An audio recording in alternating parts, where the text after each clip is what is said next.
Espace TV, le 22h.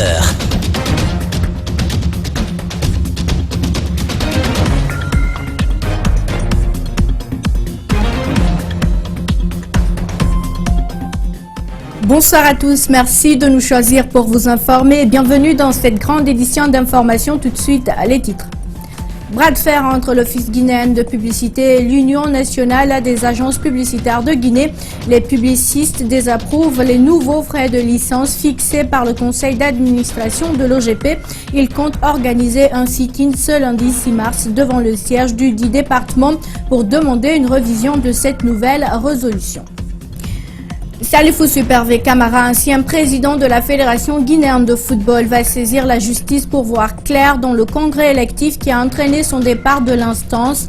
Pour lui, l'élection du nouveau président n'est rien d'autre qu'une mascarade parce que tous les membres statutaires désignés ont voté en faveur de Antonio Soare. Et puis François Fillon annonce qu'il maintient sa candidature à la présidentielle en France malgré sa mise en examen ce mercredi. La monnaie guinéenne a 57 ans. Ce 1er mars 2017, le gouverneur de la Banque centrale a, à travers une déclaration, parlé des réformes monétaires et bancaires enregistrées ces dernières années. Luceni Nabé a surtout tenu à rappeler l'opération de retrait des billets de 5 000 francs guinéens, un processus qui est en cours normal selon lui. Explication d'Ibrilba. C'est un discours d'une dizaine de minutes qui retrace les performances de la Banque centrale. Comme il est de coutume, le gouverneur, dans un rôle qui est le sien, explicite l'état des indicateurs de croissance, en l'occurrence le taux directeur, le marché d'échange, la réserve de change, l'inflation. Tout ceci s'inscrit selon lui sur une prévision rassurante. Face à la légère remontée de l'inflation au début de l'année 2016, le taux directeur a été revu à la hausse, passant de 11 à 12,5% en avril 2016. En dépit de sa tendance à la hausse, le taux d'inflation reste contrôlé sous la barre de 10% depuis 2015. Le 1er mars 1960 est l'anniversaire de la monnaie guinéenne. Une opportunité pour Luceni de parler du franc guinéen. Comment se porte-t-il? Est-il stable? Dans sa déclaration, il précise les mécanismes d'une monnaie motivée par les mesures des autorités. Dans le domaine de la politique monétaire, pour donner plus de flexibilité aux banques dans le financement de l'économie, la Banque centrale a révisé la base de constitution des réserves obligatoires de façon paritaire entre francs guinéens et devises étrangères sur une période de constitution de 4 semaines. Cette décision est importante dans la mesure où elle permet aux banques de disposer de plus de liquidités en monnaie nationale pour faire face au financement de l'économie. Les décisions prises récemment par la banque mère concernent le retrait et l'émission des coupures. La plus grande opération de retrait est celle des billets de 5 000. À ce jour, 402 millions de ces billets sont entrés dans le processus de démonétisation. En matière de gestion fiduciaire, la Banque centrale a, en avril 2014 et 2015, mis en circulation de nouvelles coupures de 500 francs et de 1000 francs et a introduit avec succès les billets de 20 000 francs guinéens. En avril 2016, elle a engagé le processus de démonétisation des anciennes coupures de 5 000 francs guinéens, version 1985, 1998, 2006, 2010 et 2012. Les défis à relever consistent à faire face aux situations monétaires extérieures, la reprise d'une économie soutenue par le secteur minier et en plus, le cheval de bataille de la Banque centrale est de maintenir le rythme de sa réserve de change. Restons toujours avec la célébration de l'an 57 de la monnaie nationale au-delà des déclarations des responsables de la Banque centrale. Intéressons-nous aux réactions de certains acteurs de la vie économique, que ce soit des consultants ou cambistes, tous s'accordent sur la nécessité de valoriser le franc guinéen en misant sur la diversification et la production intérieure et l'accroissement des investissements. Reportage à Mamadou Boïdialo et Ibrahima Soumou.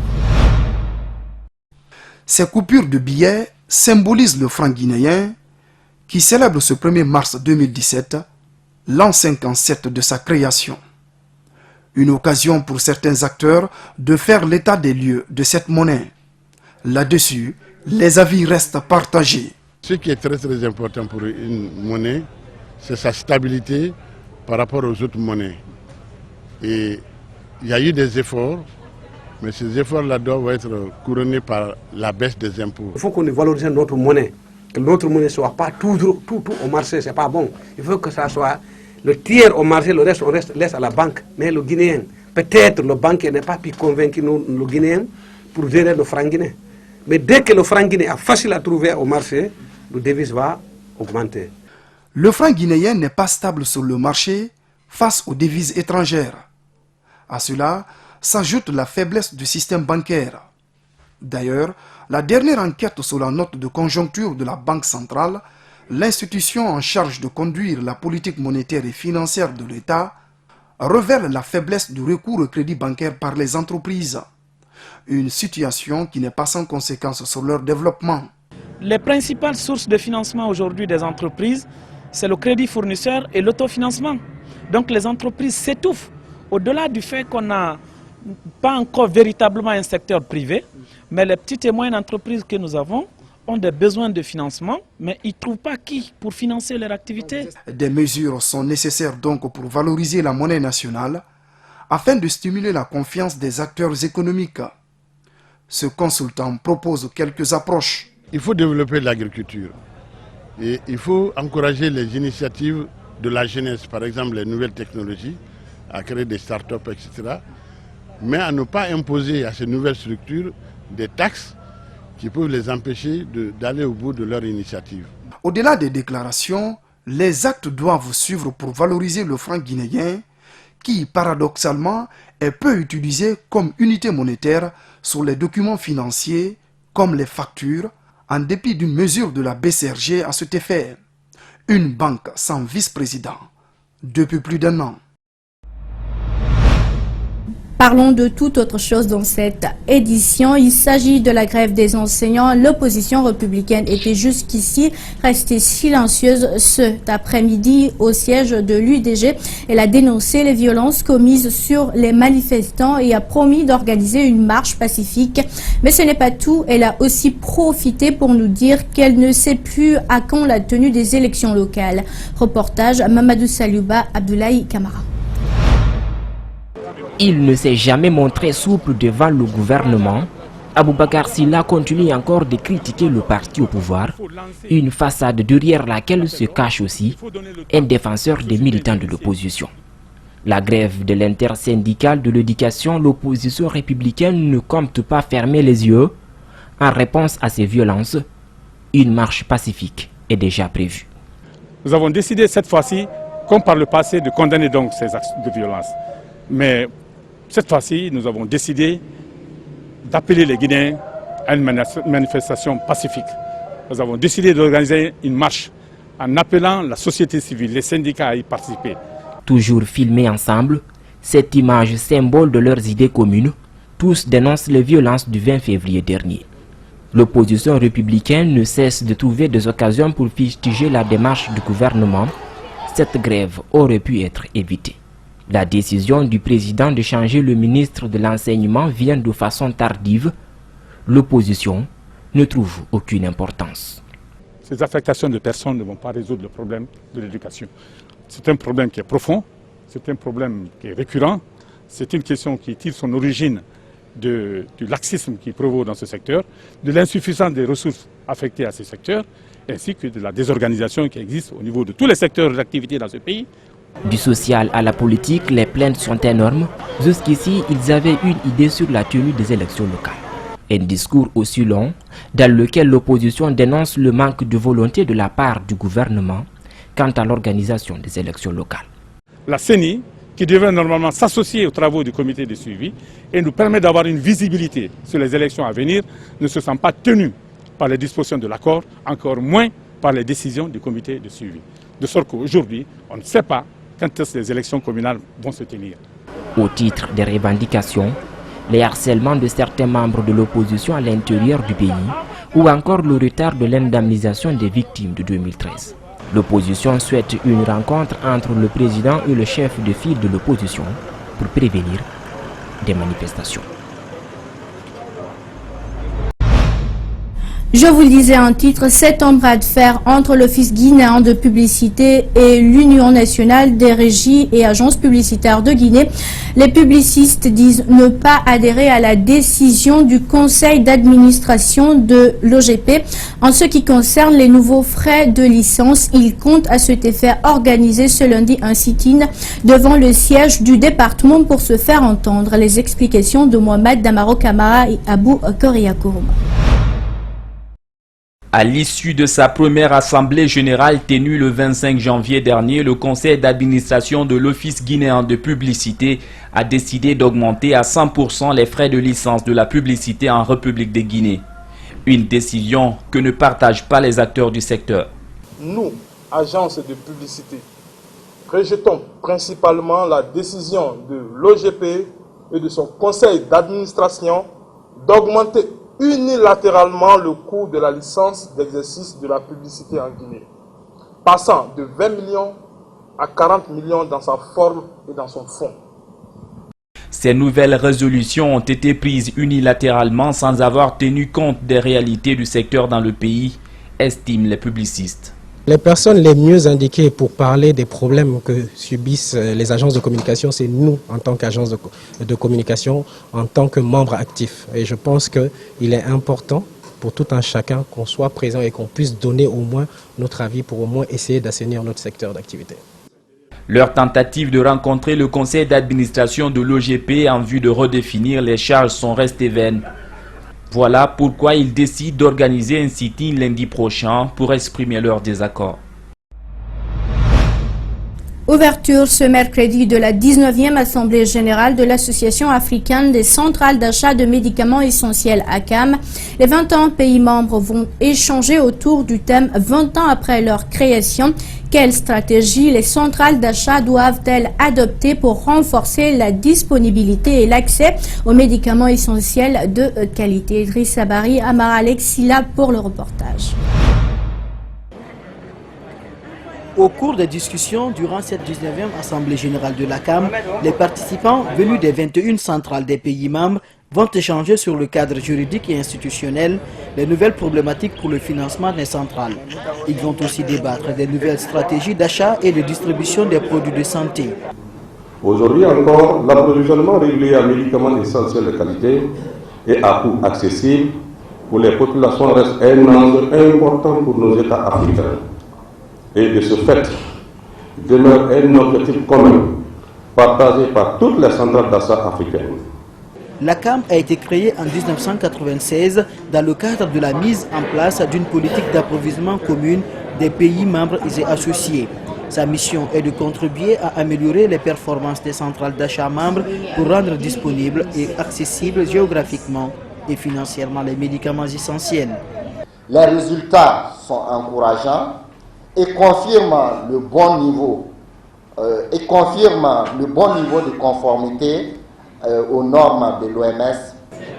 Selon les partenaires techniques et financiers, cette 19e Assemblée générale de l'ACAM s'inscrit dans le cadre du plan d'action des institutions en ce qui concerne l'amélioration du système de santé et l'accès facile aux produits pharmaceutiques de qualité. L'ACAM, pour nous, est une association importante qui doit appuyer les centrales d'achat dans l'amélioration de leurs performances, encourager, partager d'expériences.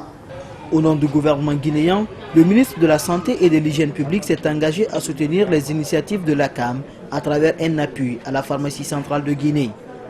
Je vous assure de tout le support du gouvernement de la République de Guinée à l'ACAM. Permettez-moi de citer l'expression « pas de produit, pas de programme ». Dr Abdourahmane Diallo a aussi mis un accent sur la lutte contre la contrefaçon et le médicament illicite. Il invite les participants à trouver une meilleure stratégie afin de lutter contre ce fléau. Et pendant cette 19e Assemblée générale de l'ACAM, la direction de la pharmacie centrale de Guinée partagera son expérience de gestion de crise sanitaire avec ses collègues des autres centrales participantes à cette rencontre. Je vous propose d'écouter son directeur général au micro de nos reporters. il y aura un sous-thème qui sera consacré au rôle des centrales d'achat dans les opérations d'urgence sanitaire, sous-thème qui sera principalement illustré par l'expérience de la pharmacie centrale de Guinée dans la gestion de la crise Ebola. Ces sessions scientifiques se veulent ouvertes aux partenaires clés des centrales nationales d'achat, à savoir les autorités de réglementation pharmaceutique, les laboratoires de contrôle de qualité des médicaments, les ordres et syndicats des pharmaciens, les partenaires techniques et principaux bailleurs de fonds de développement sanitaire dans le pays. Et puis l'Union européenne et le PNUD offrent une vedette de surveillance côtière et son caisse d'isotherme à la Guinée. C'est dans le cadre d'un projet GoAmer qui couvre 7 pays de la sous-région. La remise officielle s'est effectuée ce mercredi à Conakry. Satisfait du don, le ministre de la Pêche et de l'économie maritime promet une traque sans précédent aux bateaux qui détruisent la réserve de poissons dans les côtes guinéennes. Mamadou Sadio Baldé et Al-Seli et Camara pour le reportage. La Guinée-Bissau, la Gambie, la Mauritanie, la Sierra Leone, tout comme le Sénégal et le Cap-Vert, sont concernés par le projet GoAmer. La zone la plus poissonneuse au monde est en train de perdre considérablement sa réserve due à la pêche illicite. Cette vedette va contribuer à remettre de l'ordre dans les côtes guinéennes. La pêche dans les eaux guinéennes se fasse conformément aux normes, dans le respect du potentiel. Pour ne pas épuiser les stocks de pêche guinéenne, pour qu'il y ait une vraie reconstitution des stocks, et aussi pour que la pêche et la conservation jusqu'à l'assiette du consommateur se passent dans de meilleures conditions. Les partenaires attendent des autorités guinéennes des actes concrets. Ils souhaitent voir quelles sanctions seront infligées aux contrevenants après la remise de cet équipement. Une vedette, c'est un équipement. Cet équipement va devoir être géré, il va devoir être utilisé et patrouillé. Et ce qui va se passer après, quand on va arrêter un contrevenant, toute la chaîne d'action et peut-être même la chaîne légale qui va être mise en œuvre pour montrer l'exemple que la pêche illégale n'est plus tolérée en Guinée et que les choses sont remises en ordre. Les bateaux ont détruit l'économie guinéenne, admet le ministre de la Pêche. Il promet de mener une lutte contre les entreprises qui ne respectent pas les règles. Nos ressources côtières étaient dilapidées parce que les bateaux ne respectaient pas les zones de pêche et ainsi de suite. Donc, ce qui contribuait gravement à détruire le stock. Donc, cette vedette va nous permettre non seulement de ratisser les côtes, mais aussi d'augmenter notre capacité de surveillance. Cette vedette coûte 10 millions d'euros. L'Union européenne a contribué à hauteur de 95% et le PNUD à 5%. Je vous le disais également, on titre l'ancien président de la Fédération guinéenne de football, Salifou Supervé Camara, a fustigé l'élection du nouveau président de la Fédération guinéenne de football, Antonio Soare. Supervé estime que ce congrès est une mascarade pour la simple raison que les membres statutaires ont à l'unanimité voté en faveur de son challenger. Il compte à cet effet saisir la justice. Mohamed Valek Touré. Je n'ai perdu aucune élection parce que je n'ai pas participé.